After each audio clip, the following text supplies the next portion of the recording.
Hello lovely people, and welcome back to this week's new vlog. It's already past 7 o'clock because I haven't vlogged in a while. I vlogged just about every single week in May and took a break from that. So I kind of was like, what am I supposed to do? Currently I am reading and annotating The New Jim Crow by Michelle Alexander. I actually bought on my own. I have read passages of it for class before. I decided to purchase my own copy a couple years ago, and I had begun to read it. But I think once I started on the train and I got off and I wasn't reading it anymore, I kind of had just put it down because I was reading other stuff and I never got around to it. But of course, this is always going to be an important conversation to be having, and I really like Michelle Alexander's writing. And if you've seen 13th, Ava DuVernay's Netflix documentary, you can tell how well she speaks. So I'm making my way through this. I'm reading like a chapter a day and annotating this.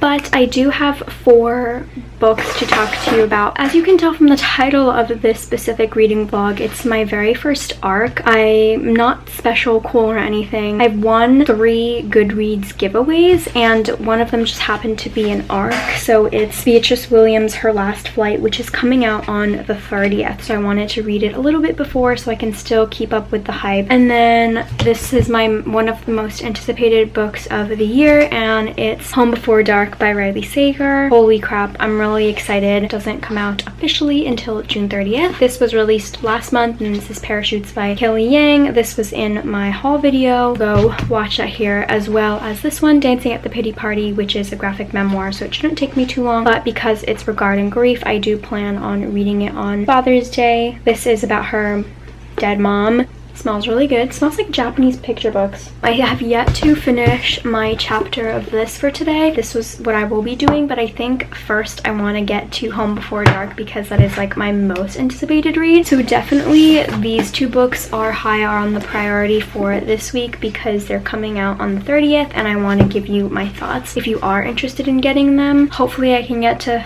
3 books. 4. Well, 1 I will definitely get to, so hopefully I can finish these all. Yay.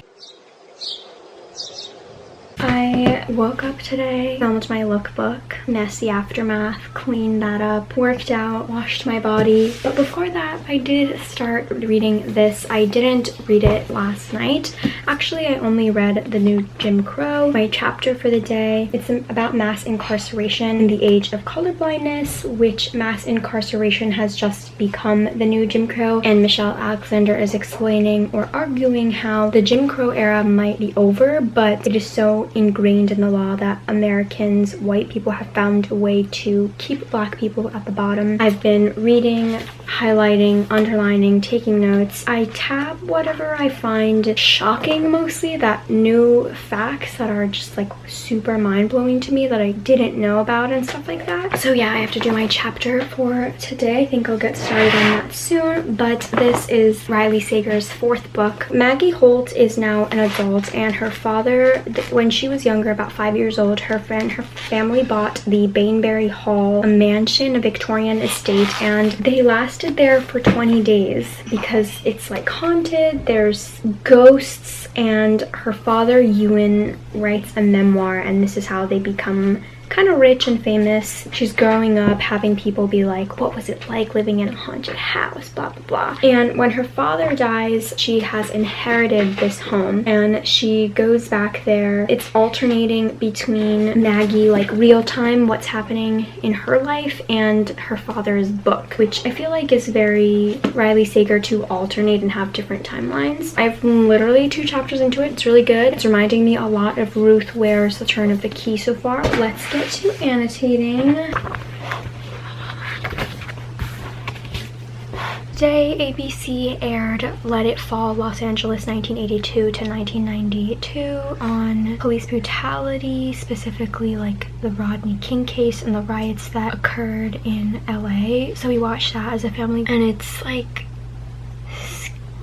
scary that the US hasn't really changed all that much, and how the cops involved in the case were the ones who beat Rodney King to like unconsciousness, got away with it, and then I mean later they got like 30 months for beating a man and kicking his head 57 times. So I highly recommend it. But I'm finishing up the last couple pages of my chapter for today, and then I really think I'm just gonna head into bed. I want to wake up early tomorrow to make some croissants. Good morning. I was able to wake up early today, so we're gonna make croissants that are gonna be ready for lunch. I finished my chapter of the new Jim Crow for today, so today's color was purple tabbies, and I haven't left the house in almost 3 months. I mean, I've left the house and I've been around our property to like do some weeding stuff and do tie-dye in the parking lot and stuff, but I haven't left past like our home. I haven't even been in front of like the neighbor's home or anything like that, and I'm almost at 3 months of doing so. I think the 21st or the 22nd will make it officially 3 months. But I made a sale on Depop, and this just goes to show how anal I am and how competitive I am, because I just want to be like, I did it for this certain amount of time type of thing, which is like really dumb, but it's gonna be really weird going outside. I'm packaging up some shoes to send out to someone in Oregon. I do want to send it as soon as possible, so it's probably gonna be the first thing I do tomorrow.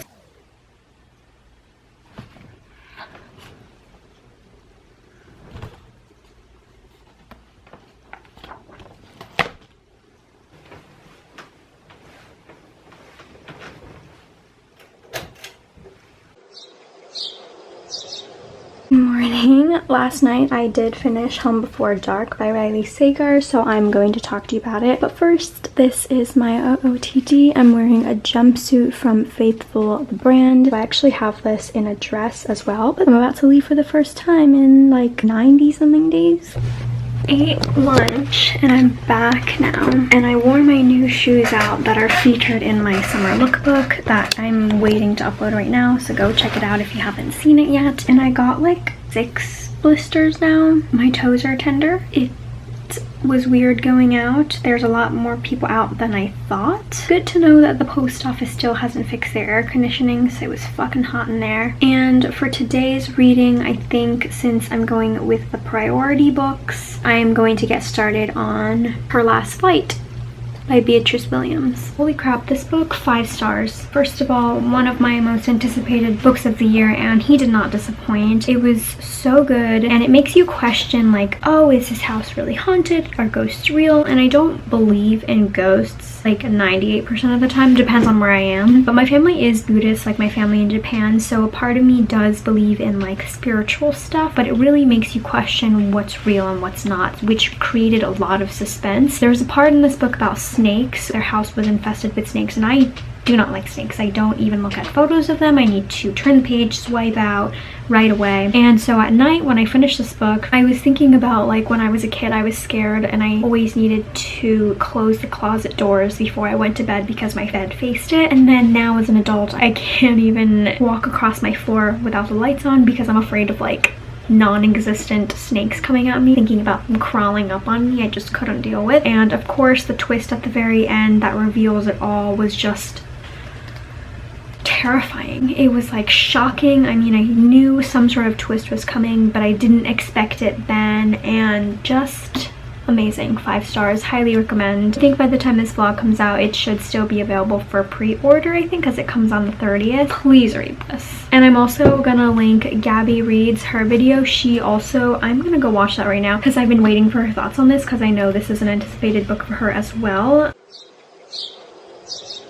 Last night I did begin Her Last Flight, and I read about 2 chapters or something, sections. It's still part 1 before getting really tired and going to bed. But this book is really confusing. I mean, I'm only 26 pages in. The synopsis is a little long and confusing, and there's like 5 different characters already. So in 1947, a photojournalist, Janie, arrives to Hawaii in search of aviation pioneer named Sam Mallory. She wants to find out what happened to this man, so she tracks down Irene Lindquist, and she believes her to be Irene Foster, who was Sam Mallory's one-time student and flying partner. Foster had disappeared around 1937, and it is an unsolved mystery. When Janie finds Lindquist, she denies obviously being Foster at all. Then there's this man named George Morrow who was married to Foster, and then there's a duel between Janie and Irene, and we're trying to find out what happened to Sam. Did that make sense to any of you? I also wanted to mention that today is